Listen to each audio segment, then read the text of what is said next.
আসসালামু আলাইকুম। আশা করি আপনারা সকলে অনেক, অনেক ভালো আছেন। তো আলহামদুলিল্লাহ আল্লাহর রহমতে আমি অনেক ভালো আছি। তো আজকের আবার নতুন একটা কবুতরের ব্লগ ভিডিওতে আপনাদের স্বাগতম। যারা এখনও আমার এই চ্যানেলটিকে সাবস্ক্রাইব করে দেননি, দয়া করে সাবস্ক্রাইব করে দেবেন। পাশে থাকা বেল আইকনটি অন করে দিন। পরবর্তীতে আমার এই সকল গ্রামের নতুন, নতুন কবুতরের ব্লগ ভিডিওগুলো পাওয়ার জন্য। তো আপনারা আমার এই ভিডিওগুলো কেউ মিস করবেন না। অবশ্যই আশা করতেছি সম্পূর্ণ ভিডিও দেখবেন। তো আবারও নিয়ে আসলাম যে আপডেটটি, সেটা হলো যে আমাদের প্রায় কবুতরই এখন বর্তমানে কিন্তু কবুতরের বাচ্চা ফোটা শুরু হয়ে গেছে গা। তো সেটার আপডেটই আমি আপনাদের দেখানোর চেষ্টা করব। এই প্রথম আমার মনে করেন যে এই নতুন ঘরে আসার পরে এই প্রথম কবুতরগুলো মনে করেন যে বাচ্চা ফোটা শুরু করছে। তো এই জন্যই আমি দেখাবো যে কয় ধরনের কবুতরের ঘরে মানে বাচ্চা ফোটার সম্ভাবনা আছে আর কি। তো কিছু কিছু কবুতর আছে যেগুলো একটু পরে বাদ করছে, আর কিছু কিছু কবুতর আছে যেগুলো আগে বাদ করছে। এই যে যেমন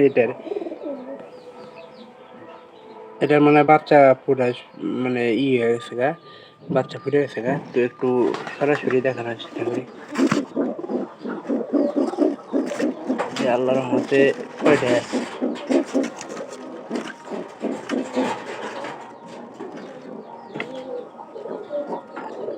এই জায়গাতে আল্লাহর রহমতে একটা বাচ্চা ফুটছে।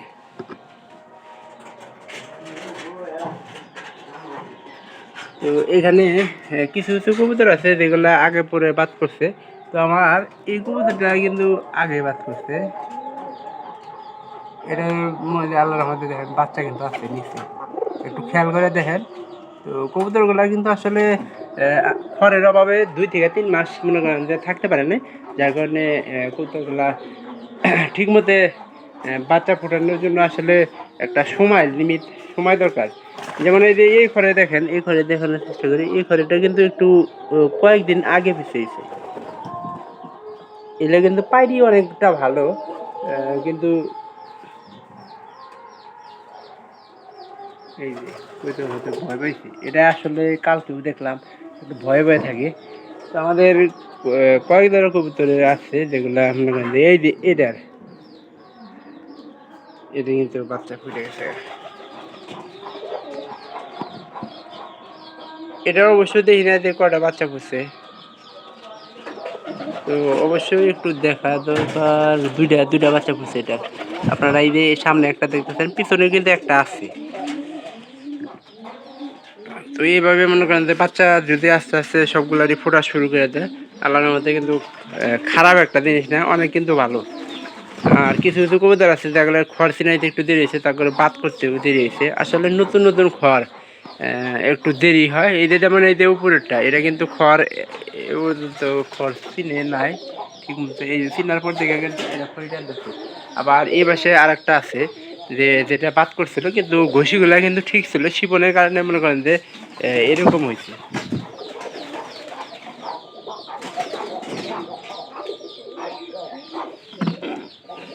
এরা ঘষি আছে, একটা ঘষি মনে হয় এরা দিতে আছে। আর এটা আপনি কেউ করবো 2 দিনে 11টা করে টানছে। তো খালি শুধু আপনাদের দেখানোর জন্য আমি ভিডিওগুলো করে থাকি। আর আমার কবুতরের মানে আমি যে কবুতরের খড়গুলো তুলছি, এই খড়গুলো কেমন দেখা যাইতেছে অবশ্যই কমেন্ট করে জানাতে পারেন। আর যদি আপনাদের কাছে আমার এই ভিডিওগুলো ভালো লেগে থাকে তাহলে চ্যানেলটিকে সাবস্ক্রাইব করবেন। আর একটা জিনিস দেখাই, এই যে এই পাশে দেখেন এই কাঠের মনে করেন যে খড়ি টানতেছে। এটা কিন্তু খড় দিছি আমরা। এটা দিয়ে আপনি মনে করেন যে অন্য একটা খড় দেওয়া লাগবো। খড় দিয়ে এটার পুষ করে এই করে দিবেন। এই যে এই জায়গাতে একটা খড় আমরা দিতে পারছি এই দুইটার মধ্যে দিলে কবুতর খুব তাড়াতাড়ি বাদ ফেলবো, ডিম দেওয়ার চেষ্টা করব। আর ভয়ে ভয়ে চলে, কিন্তু নতুন নতুন খড় থাকলে আপনার কবুতর ভয়ে ভয়ে চলার চেষ্টা করে। তো এই ভয় ভীতিগুলা দূর করা লাগবো। তো অবশ্যই ভিডিওটি ভালো লাগবে, ভালো লাগলে চ্যানেলটিকে সাবস্ক্রাইব করে দেবেন, পাশে থাকা বেল আইকনটি অন করে দিন পরবর্তীতে আবার এই সকল গ্রামের নতুন নতুন কবুতরের ব্লগগুলো পাওয়ার জন্য। তো সবাই ভালো থাকেন, ধন্যবাদ সবাইকে।